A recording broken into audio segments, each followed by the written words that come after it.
Narrated by Anas.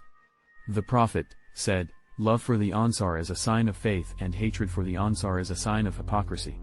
Narrated by Ubadah bin as-Samit, who took part in the Battle of Badr and was a Naqib, a person heading a group of 6 persons, on the night of Al-Aqaba pledge. Allah's apostle said while a group of his companions were around him, swear allegiance to me for 1. Not to join anything in worship along with Allah.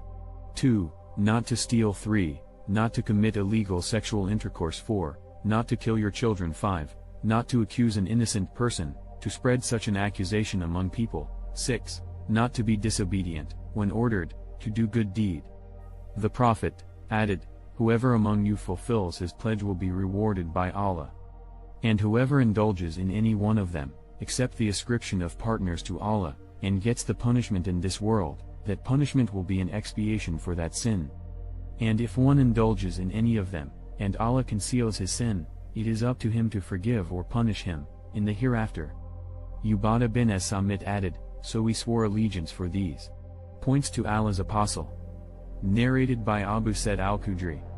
Allah's messenger said, a time will soon come when the best property of a Muslim will be sheep which he will take on the top of mountains and the places of rainfall, valleys, so as to flee with his religion from afflictions.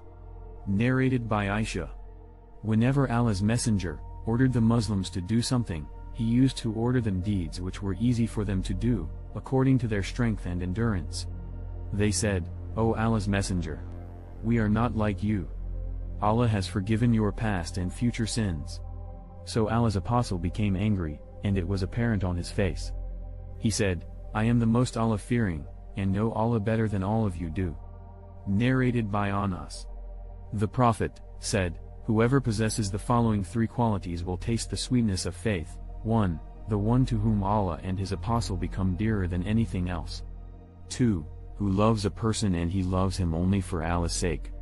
3. Who hates to revert to disbelief, atheism, after Allah has saved him out from it, as he hates to be thrown in fire.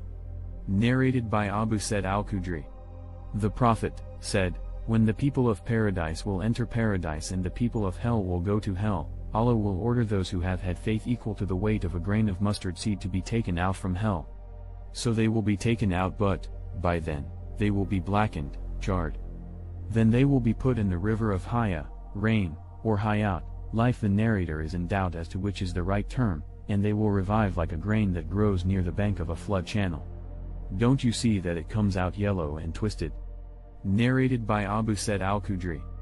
Allah's messenger said, while I was sleeping I saw, in a dream, some people wearing shirts of which some were reaching up to the breasts only while others were even shorter than that. Umar bin al-Khattab was shown wearing a shirt that he was dragging.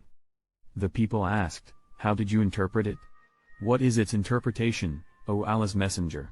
He, the Prophet, replied, it is the religion. Narrated by Abdullah bin Umar. Once Allah's messenger passed by an Ansari man, who was admonishing his brother regarding Haya. On that Allah's messenger said, leave him, as Haya is a part of faith. Narrated by Ibn Umar. Allah's messenger said, I have been ordered, by Allah, to fight against the people until they testify that none has the right to be worshipped but Allah and that Muhammad is Allah's messenger, and offer the prayers perfectly and give the obligatory charity. So if they perform that, then they save their lives and property from me except for Islamic laws, and then their reckoning, accounts, will be done by Allah. Narrated by Abu Hurairah. Allah's messenger was asked, what is the best deed? He replied, to believe in Allah and his apostle, Muhammad. The questioner then asked, what is the next, in goodness? He replied, to participate in jihad, religious fighting, in Allah's cause. The questioner again asked, what is the next, in goodness? He replied, to perform Hajj, pilgrimage to Mecca, Mubrur, which is accepted by Allah and is performed with the intention of seeking Allah's pleasure only and not to show off and without committing a sin and in accordance with the traditions of the Prophet. Narrated by Sid. Allah's messenger distributed zakat amongst a group of people while I was sitting there, but Allah's messenger left a man whom I thought the best of the lot.